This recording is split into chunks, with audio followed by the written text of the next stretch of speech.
Despite major advances in modern medicine, dangerous health myths continue to spread, and doctors say they're putting lives at risk. From skipping checkups to misusing antibiotics, many people are unknowingly making choices that could jeopardize their well-being. In studio, we have Dr. Ketroya Oliver, a general practitioner at the Mount Olive Medical, to debunk the top 5 health myths she wishes everyone would stop believing. Welcome to What's Trending, Dr. Oliver.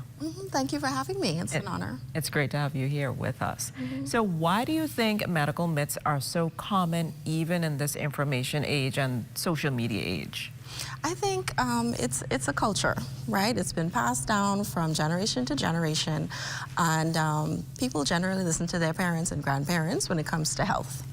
And so we really, as healthcare practitioners, we have to take up that mantle to, like you said, debunk the myths and use evidence-based practices and medicine with guiding the future generations. That makes sense. So how do these myths impact on the patient health and doctor-patient relationship? So the myths become evident when it's time for medication, right? Because a lot of times they'll listen to the doctor, they'll come get their checkup. However, when it's time for treatment, oh, no, I don't take pills, right? How many times I've heard that? If I had $1 for every time, you'd be rich, eh? I would. So it's a struggle with debunking the misinformation, getting them to trust Western medicine, right? Getting them to trust in the science that's behind taking the medication, and proving that, yes, there's a place for natural medicine, but you also can benefit from big pharma, right? And taking the medication that you're prescribed. Well, the first myth we see, or you only see a doctor when you're sick. Now, we know that that's a common thing that we hear, and you know that's not the truth. So what are the risks of only visiting a doctor when you see the symptoms? Right, so pathology starts on a cellular level.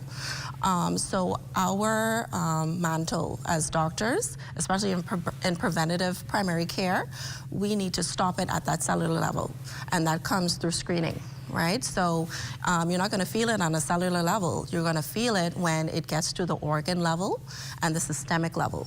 But at the cellular level, we have to do screening. So that includes things like pap smears, colonoscopies, getting your PSA for men, your prostate-specific antigen testing.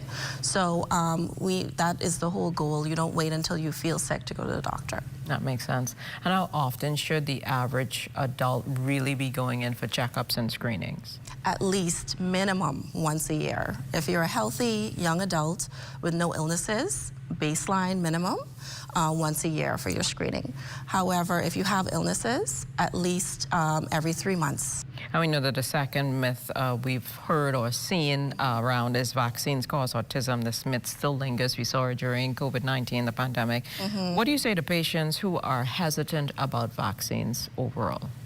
I say let's look at the research, right? There are copious studies that have been done, and I actually open the studies up and try to break it down as best I can, and just try to make them more aware of the science. Don't just go by what you hear, right? It needs to be backed by science. And when I show them the evidence, they tend to come around and feel more comfortable with that, with vaccines and vaccination in general. That sounds good.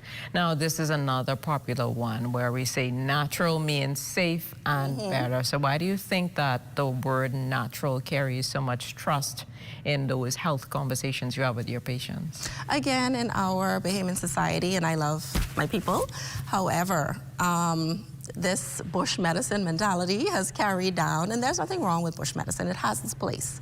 I don't look down on it at all.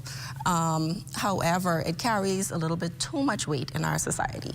I feel like we need to open up our minds to the, again, clinical evidence, clinical-based research, and put the two together. They can coexist, natural as well as the pharmaceutical side of things.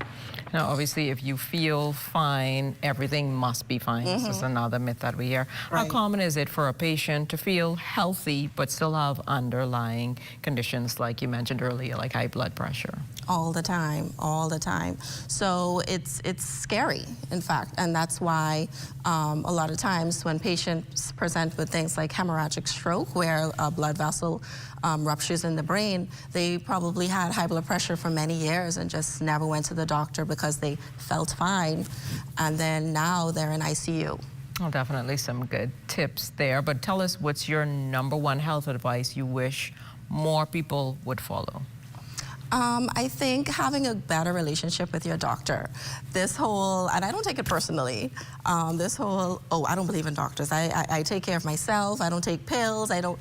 There's this strange mentality that I can take care of my health all on my own, when it doesn't have to be that way. You can have a great relationship with your provider and get the support that you need.